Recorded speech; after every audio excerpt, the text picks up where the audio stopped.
Parmi les 3 derniers dogmes de l'Église catholique, donc ceux qui ont été proclamés, il y en a 2 qui concernent la Vierge Marie. L'Immaculée Conception en 1854 et l'Assomption en 1950. Un dogme, c'est une vérité de foi enseignée par l'Église et en laquelle tout fidèle est tenu de croire.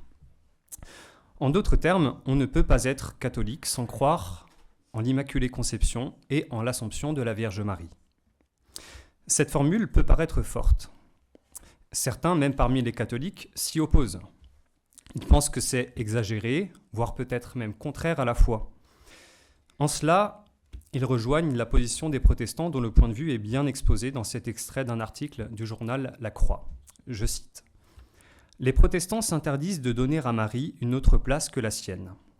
Selon le pasteur André Dumas, et là c'est une citation au sein de l'article, au nom de leur fidélité au témoignage apostolique comme au nom du respect et de l'affection qu'elles portent à la Mère du Seigneur, nos églises s'élèvent avec force contre toute tentative d'exalter Marie, d'établir un parallélisme entre elle et le Christ, comme aussi entre elle et l'Église, en lui conférant des titres qui, à leurs yeux, la défigurent plus qu'ils n'attestent de son vrai visage.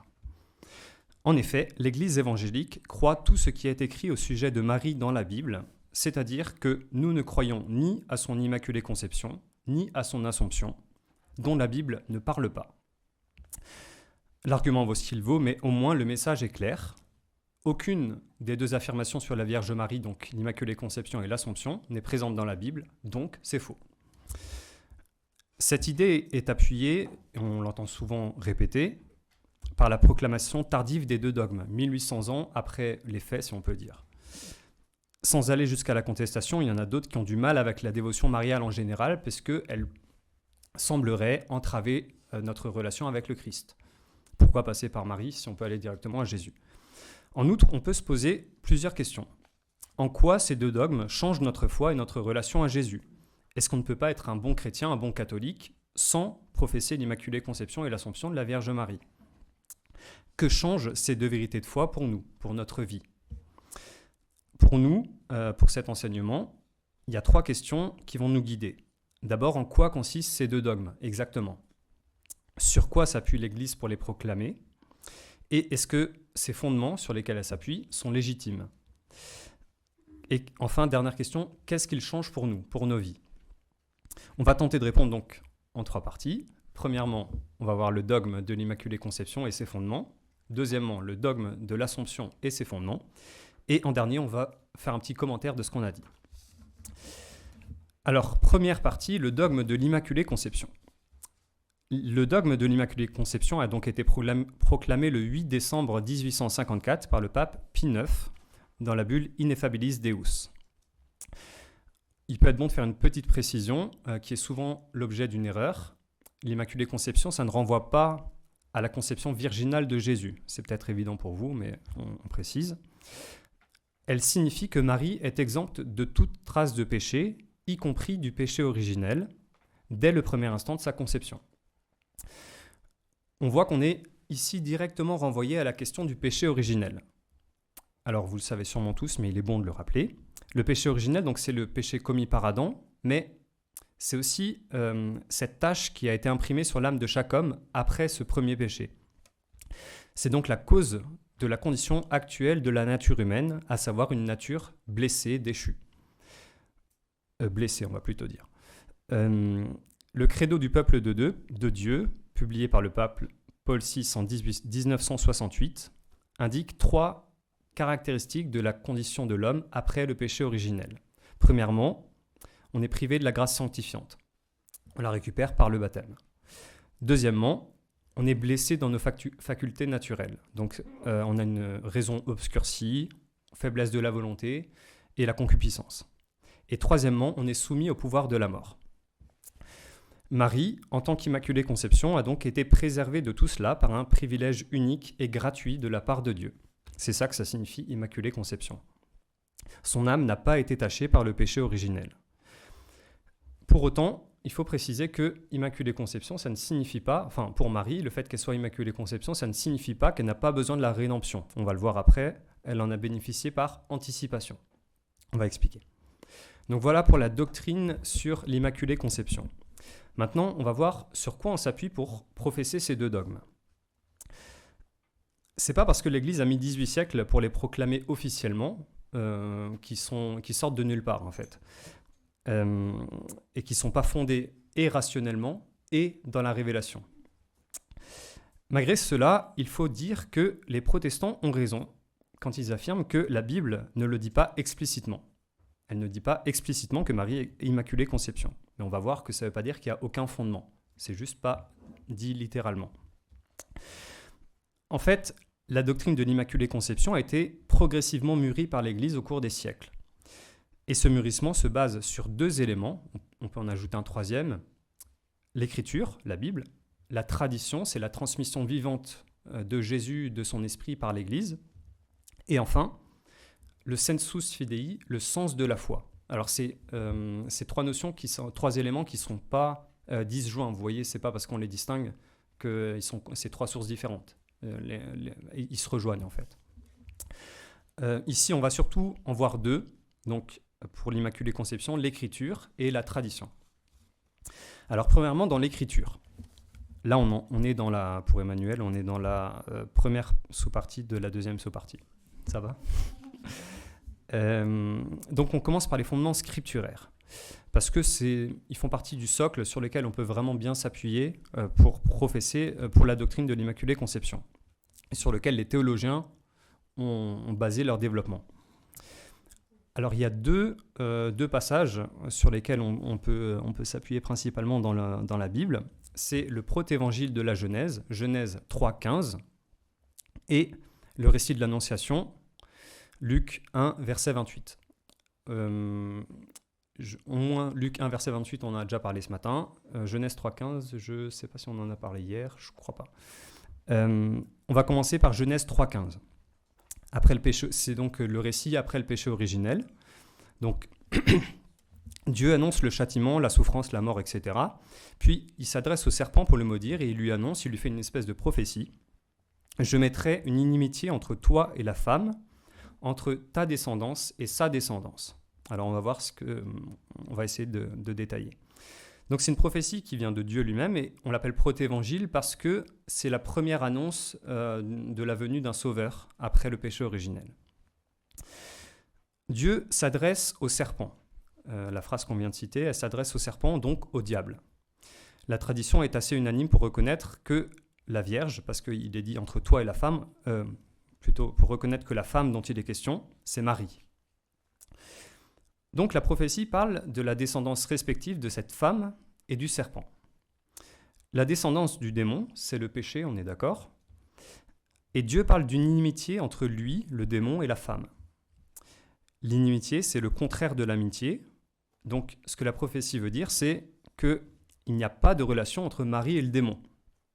Ce qui est quand même assez fort si on y réfléchit un tout petit peu. Mais c'est encore plus fort si on va plus loin. Si on continue, le texte, il établit le même lien, le même parallèle, si on veut, entre la descendance de Marie et la descendance du serpent. La descendance de Marie, c'est Jésus. La descendance du serpent, c'est le péché. Donc, on dit toujours l'inimitié entre Jésus et le péché. Bon, ça, on le savait, il n'y a aucun problème, Jésus n'a jamais péché. Mais ce qui est intéressant, c'est que Dieu met en parallèle la pureté de Jésus et la pureté de Marie. Donc, ça montre la force, enfin la grandeur de la pureté de la Vierge Marie. C'est notre premier fondement dans l'Écriture. Le deuxième fondement, on le trouve dans le récit de l'Annonciation. L'ange Gabriel s'adresse à la Vierge Marie dans les termes suivants. « Réjouis-toi, pleine de grâce, le Seigneur est avec toi. » C'est la première phrase qu'il lui dit. Sœur Zélie en a déjà parlé ce matin. Ça vaut le coup de le redire un tout petit peu, on va y aller rapidement, mais parce que c'est un élément très important en fait. En grec, il dit « pleine de grâce », ça se dit « kekaritomene ». C'est ce mot, kekaritomene, c'est une forme verbale qui signifie, je vous passe les détails, je vais rapidement parce que je ne sais pas s'il y a beaucoup de spécialistes du grec anciens, non, ça va. Mais ça signifie l'effet produit par l'action sur une personne. Ça vient du verbe karito qui signifie grâce. Donc en gros, la forme verbale, elle veut dire rendre, gracier ou gratifier. En gros, l'ange, la forme que l'ange utilise, ça signifie Marie a été gratifiée d'une action rendue très belle par une action de Dieu. C'est ça que ça signifie. Ça ne suffit pas de s'arrêter là. L'usage de ce mot, il est presque unique dans la Bible. Il y a un autre endroit où c'est utilisé, mais c'est utilisé pour le Christ lui-même. Ce qui est très intéressant, c'est que l'ange, il appelle la Sainte Vierge par ce nom, Kekaritomene, comme si c'était son nom propre, en fait. C'est le premier mot, il ne l'appelle pas Marie en premier, il lui dit Kekaritomene. Donc déjà ça, c'est très fort, parce que ça nous montre que ce mot, c'est comme le nom propre de la Vierge Marie pour Dieu, parce que l'ange, c'est l'envoyé de Dieu. Et c'est encore plus fort quand on sait l'importance du nom pour les Juifs. À l'époque, le nom, ça traduisait quelque chose de ce qu'était la personne. Et il y a plein d'exemples dans la Bible. Il y a Ève, ça signifie la vivante parce que c'est la première femme. Jacob, il change de nom parce que il prend le nom d'Israël, ça signifie Dieu s'est montré fort, Abraham le père des peuples, et Jésus, Dieu sauve. Ça traduit quelque chose de ce qu'est la personne. Donc le fait que l'ange utilise ce mot, c'est très fort, ça traduit ce que Marie est, pleine, débordante de grâce. Alors on voit, donc ça c'est pour le deuxième fondement scripturaire, on voit qu'il est plutôt discret parce qu'en fait, je ne sais pas si vous y avez déjà fait, je ne sais pas si vous avez déjà lu l'évangile en grec, peut-être pas, mais si on n'y ferait pas attention en fait à ce passage. Et c'est un peu à l'image de tout ce qui concerne la Vierge Marie dans la Bible, c'est très discret, très effacé, mais quand on approfondit, en fait, c'est assez fort. Il y a deux autres fondements qu'on pourrait invoquer. On ne va pas les détailler ici, même si c'est très intéressant, mais on va manquer de temps si on le fait. Ça concerne les figures de Marie dans l'Ancien Testament.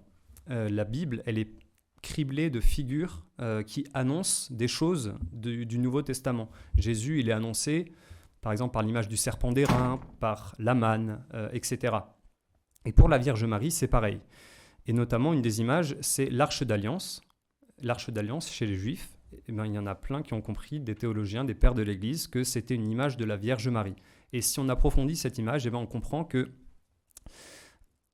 ça annonce la pureté profonde de la Vierge Marie. Je vais y revenir après. Et puis la deuxième image, c'est la nouvelle Ève, mais ça, je vais en parler juste après avec saint Irénée. Voilà pour les fondements scripturaires. Ensuite, on passe aux fondements dans la tradition de l'Église. Dès le début, les croyants et les théologiens ont cru et approfondi la grande pureté de la Vierge Marie. Les premières réflexions sur la pureté de Marie apparaissent dès le 1er siècle avec saint Ignace d'Antioche. Il y a aussi saint Justin, Tertullien et d'autres pères de l'Église. Mais on ne parle pas encore d'Immaculée Conception. On parle de la pureté, de la très grande pureté, mais pas d'Immaculée Conception. Au 2e siècle, c'est saint Irénée qui va faire un développement très important. Il va faire le parallèle entre Marie et Ève. Saint Paul lui-même, donc l'apôtre, dans l'épître aux Romains, il faisait un parallèle entre Adam et Jésus.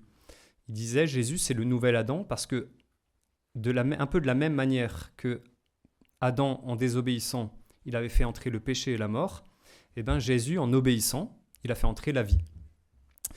Et saint Irénée, il fait la même chose entre Marie et Ève. Je cite, « De même qu'Ève, en désobéissant, devint cause de mort pour elle-même et pour tout le genre humain, de même, Marie devint, en obéissant, cause de salut pour elle-même et pour tout le genre humain. » Et pour que Marie soit pleinement cette nouvelle Ève, il faut qu'elle soit toute pure et préservée de tout péché. Et cette image va être très importante pour fonder la doctrine de l'Immaculée Conception. On va beaucoup s'appuyer sur cette image. Ensuite, on passe au 5e siècle, 4e, 5e siècle, avec les développements de saint Augustin sur, d'une part, le péché originel. C'est lui qui a en premier fait les premiers développements sur le péché originel, on va dire. Et puis, sur le mystère de Marie. Alors, saint Augustin, il aime beaucoup la Vierge Marie. Il dit on ne peut pas dire qu'elle a péché. Mais en fait, il dit des choses qui peuvent être interprétées dans les deux sens, ce qui fait que, pour lui, on n'est pas sûr qu'il pensait à l'Immaculée Conception. À partir du concile d'Éphèse, donc frère Clément-Marie en a parlé un peu, on proclame Marie mère de Dieu, enfin il en a parlé un peu beaucoup même, c'était le sujet de son topo. Donc il y a pas mal de théologiens qui vont approfondir la sainteté de Marie, la toute sainte. Mais on n'est toujours pas dans la doctrine de l'Immaculée Conception. On approfondit l'idée de Marie toute pure, mais on ne va pas jusqu'à l'Immaculée Conception. C'est à partir du XIe siècle qu'apparaissent explicitement les premières traces de dévotion à l'Immaculée Conception. Au Moyen-Âge, les théologiens vont s'opposer en deux camps. Les maculistes, d'une part, qui pensent que Marie n'est pas préservée du péché originel, mais au sens dès sa conception. Ça ne veut pas dire qu'elle a eu le péché originel, mais enfin voilà. Saint Bernard en faisait partie d'ailleurs. Et le deuxième camp, c'est les immaculistes qui soutiennent la thèse de l'Immaculée Conception. Et là, parmi les immaculistes, il y a Duns Scott, un théologien anglais, je crois, qui va parler de rédemption par préservation. Parce qu'un des problèmes de l'Immaculée Conception, c'était de dire, si Marie est Immaculée Conception, eh ben, elle n'a pas besoin d'être sauvée par Jésus, puisqu'elle n'a pas de péché. Et en fait, c'est pas du tout ça. Duns Scott, il va dire, en fait, Marie, elle a été préservée du péché originel par anticipation de la rédemption. C'est un peu comme Sainte Thérèse, vous savez, elle dit, elle a été préservée du bon Dieu, elle n'a pas été relevée après sa chute, mais en fait, le bon Dieu l'a empêchée de chuter. Donc, il y a toujours une action de Dieu, en fait. Simplement, c'est pas exactement la même pour Marie et pour nous. Voilà pour le dogme de l'Immaculée Conception. J'espère que ça va toujours. On va passer à notre deuxième grande partie, le dogme de l'Assomption. Alors on va suivre le même cheminement que pour le dogme de l'Immaculée Conception. Donc on va d'abord voir quelle est la doctrine de l'Église sur le dogme de l'Assomption. Qu'est-ce que ce dogme? Qu'est-ce qu'il signifie? Et deuxièmement, sur quoi on s'appuie pour le proclamer. La proclamation du dogme de l'Assomption a eu lieu le 1er novembre 1950. Par le pape Pie XII dans la Constitution apostolique Munificentissimus Deus, pour le nom, vous pourrez regarder sur la feuille, c'est un peu long à épeler, qui affirme, je cite, c'est au numéro 44, « À la fin du cours de sa vie terrestre, Marie a été élevée en âme et en corps à la gloire céleste. » Le texte concerne donc la glorification de Marie au terme de sa vie. Il affirme que le corps de Marie n'a pas connu la corruption. L'Église ne se prononce pas officiellement sur la question de la mort de Marie. D'ailleurs, il y a deux traditions à ce sujet, celle de la dormition et celle de la mort. Les orientaux parlent plutôt de la dormition. La dormition, c'est comme... ça revient à peu près au même, mais enfin, Marie se serait endormie dans la mort, dans un espèce de transport d'amour. C'est un peu différent de la mort. Et l'autre tradition, c'est que Marie est bien morte. Les deux solutions restent possibles et peuvent se tenir. Les derniers papes pensaient plutôt que Marie serait passée par la mort, Jean-Paul II notamment. Pourquoi ? C'est très simple en fait. Jésus lui-même, il était bien plus pur que Marie, enfin il est Dieu, donc voilà. Il est passé par la mort. Il a donné un sens rédempteur à la mort. Du coup, il n'y a pas d'obstacle à croire que Marie soit passée par la mort. Dans tous les cas, ce qu'il faut tenir, c'est que Marie a été élevée avec son corps, qu'elle soit morte ou non avant. Elle a été élevée au ciel avec son corps. Le dogme, on va passer rapidement, mais il s'appuie sur les... Enfin, il découle en fait des autres mystères mariaux, et notamment sur le fait que Marie est mère de Dieu, et sur son union profonde avec Jésus. Alors, quels sont les fondements du dogme de l'Assomption ? Deuxième sous-partie. De même que pour le dogme de l'Immaculée Conception, la Constitution apostolique affirme qu'il n'y a aucun fondement scripturaire direct pour ce dogme dans la Bible. Ça ne veut pas dire qu'il est tiré du chapeau pour autant. De la même manière que pour l'Immaculée Conception, il a été mûri par l'Église au cours des siècles. Il plonge ses racines d'une part dans l'Écriture, mais également dans des sources un peu moins conventionnelles, on va dire, ou sacrées, notamment des textes apocryphes et la liturgie. On va voir ce que c'est des textes apocryphes. Ce dogme a également la particularité de s'appuyer sur ce que l'on appelle le sensus fidei, je l'ai dit pour le dogme de l'Immaculée Conception, le sens de la foi. Alors, le premier fondement qu'on va voir, c'est justement le sensus fidei, le sens de la foi. Alors, la Constitution y fait explicitement référence pour proclamer le dogme. Pour comprendre ce que c'est le sens de la foi, on va citer le Concile Vatican II, Lumen Gentium au numéro 12. La collectivité des fidèles, ayant l'onction qui vient du Saint-Esprit, ne peut se tromper dans la foi. Ce don particulier qu'elle possède, elle le manifeste moyennant le sens surnaturel de la foi, qui est celui du peuple tout entier, lorsque, des évêques jusqu'au dernier des fidèles laïcs, elle apporte aux vérités concernant la foi et les mœurs un consentement universel. » Fin de citation. Le catéchisme de l'Église catholique ajoute que cela se fait aussi sous la conduite du magistère. Donc il y a un consentement universel, c'est pas un consensus démocratique, c'est aussi conduit par le magistère de l'Église. Et lorsqu'il y a ces deux conditions, donc consentement universel et approbation du magistère, on peut dire que le peuple de Dieu ne se trompe pas. Et 4 ans avant de promulguer le dogme, en 1946, le pape Pie XII avait publié une encyclique qui était destinée à consulter les évêques pour savoir s'ils pensaient que ce serait bon de proclamer le dogme. Il a reçu 6 réponses qui émettaient des réserves sur 1181, donc moins de 1% de réserve, ce qui est plutôt négligeable, on va dire. Voilà pour le sens de la foi. On passe maintenant à un autre fondement qui est les textes apocryphes et la tradition. Les textes faisant mention de la glorification de Marie sont plutôt anciens. Le premier texte qui en traite nous vient d'un bonhomme qui s'appelle Épiphane de Salamine, qui est mort en 403. Je cite, « On ne trouvera aucune trace de la mort de Marie dans la Bible. L'Écriture a gardé le silence le plus complet sur la question en raison de la grandeur du prodige, afin de ne pas susciter un émerveillement excessif dans l'esprit des hommes. » Voilà. On trouve également un bon nombre de textes apocryphes qui relatent la glorification de la Vierge Marie. Alors les apocryphes, ce sont des textes dont l'authenticité n'a pas été reconnue par l'Église. Ça veut dire on ne les a pas retenus pour faire partie de la Bible, en gros. Et notamment, on n'est pas 100% certain, parce qu'il y a un certain genre littéraire, on n'est pas 100% certain au niveau de l'historicité de ce qui est raconté. Voilà. Mais demeure que si plusieurs de ces textes concordent sur un point, on peut penser qu'ils présentent une part de vérité, c'est légitime. Il existe un groupe de ce genre de textes qu'on appelle les Transitus Mariae, et qui font mention de la mort de Marie et puis du transfert de son corps vers le ciel. Les chercheurs estiment que les noyaux de ces textes remontent au 2e, 3e siècle après Jésus-Christ, forcément.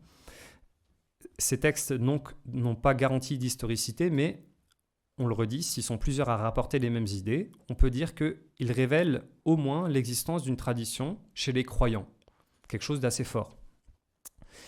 Et c'est appuyé par une découverte assez récente, c'est une église à Gethsémani qui est dédiée à la Vierge Marie. Il y a eu une inondation et ça a mis à jour un tombeau dans cette église et qui visiblement correspond bien à ce qui est décrit dans les textes apocryphes. On a aussi des textes de pères de l'Église, donc à partir du VIe siècle. Et il y a un consentement pour les pères et les théologiens à partir de cette date pour une assomption de la Vierge Marie. Donc il y a Saint Jean Damascène au 8e siècle, Saint Thomas Saint Bonaventure au 13e siècle, Saint Robert Bellarmin au 18e, etc. Au niveau liturgique aussi, on sait que la fête de la Dormition, donc la Dormition c'est les orientaux qui fêtaient ça, est attestée depuis au moins le 6e siècle. Donc ça peut remonter plus tôt encore. Voilà pour ce deuxième fondement. Ensuite, on aborde un dernier fondement, c'est dans l'écriture. Alors on l'a dit, il n'y a pas de fondement direct dans l'écriture. Toutefois, on trouve des petits éléments qui corroborent l'idée d'une glorification de la Vierge Marie. Et pareil, quand on gratte un peu, ça fait quelque chose d'assez fort. On peut reprendre les deux passages qu'on a utilisés pour le dogme de l'Immaculée Conception, donc Genèse 3,15 et Luc 1,28. Dans la Genèse 3, chapitre 15, eh bien, la femme, elle est associée à la victoire de son fils. Il est donc légitime de penser qu'elle soit associée aussi à sa gloire. D'ailleurs, là, il y a un troisième passage biblique, Apocalypse 12,1, c'est la femme vêtue du soleil, qui appuie dans ce sens. La femme, elle est vêtue du soleil, donc c'est une image de la résurrection, et couronnée d'étoiles. Et ça, c'est l'association. On peut y voir le lien avec la victoire de Jésus, le Christ roi. Elle est associée à sa victoire. Il y a d'autres passages bibliques qui peuvent nous aider, nous appuyer dans ce sens. Alors, on va en citer 3. Exode 20, 12, « Honore ton père et ta mère » Isaïe 60, verset 7, « Je glorifierai ma maison de splendeur ». Et enfin, psaume 132, verset 8, « Lève-toi, Yahvé, vers ton repos, et toi et l'arche de ta force ». Ici, il faut rappeler que l'arche, c'est une image de la Vierge Marie. Voilà. D'ailleurs, il y a, à ce sujet, je vous donne juste un nom, c'est Scott Hahn, c'est un protestant qui s'est converti au catholicisme et qui connaissait les Écritures, enfin qui connaît les Écritures sur le bout des doigts, et qui a dit des choses très très intéressantes, notamment sur l'Arche d'Alliance. Et je vous invite à le lire vraiment, parce qu'on n'aura pas le temps de le faire là, mais c'est très très intéressant. Et c'est une image qui est très importante pour bien comprendre, en fait, ça appuie très fortement dans le sens de ce qu'on dit là, sur les dogmes mariaux. Voilà. Donc voilà pour la deuxième partie. On va passer maintenant à notre dernière partie. On va commenter un peu ce qu'on vient de dire, et puis faire une petite ouverture, et puis voir un peu ce que ça peut nous apporter pour notre vie spirituelle. Alors d'abord, une petite précision sur le dogme en général. Donc il peut être bon de faire un tout petit point. Le dogme, on l'a dit, donc c'est une vérité de foi dans laquelle on est tenu de croire. C'est une définition qui est établie avec des mots précis sur cette vérité de foi, et en laquelle on doit adhérer. Les dogmes, ce ne sont pas des définitions arbitraires, on vient de le voir, c'est pas tiré du chapeau.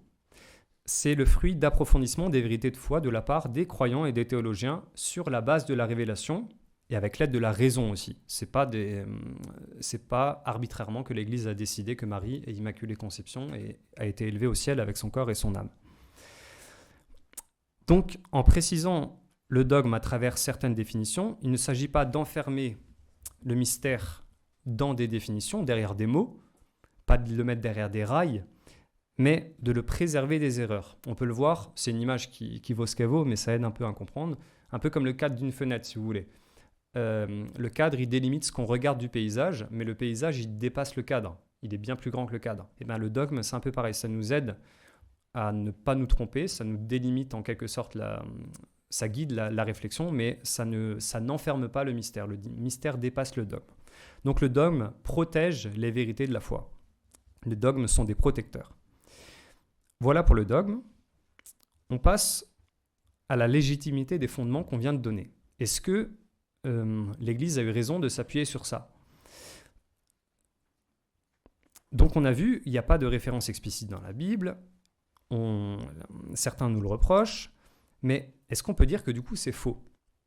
Qu'est-ce qu'il faut répondre ? En soi, il n'est pas un mal de vouloir se fonder sur l'Écriture. Au contraire, l'Écriture, elle est parole de Dieu, elle est vivante et efficace, elle est puissante en elle-même. Mais l'Église nous rappelle que l'Écriture n'est pas le seul canal de la révélation, ce n'est pas le seul moyen par lequel Dieu nous parle.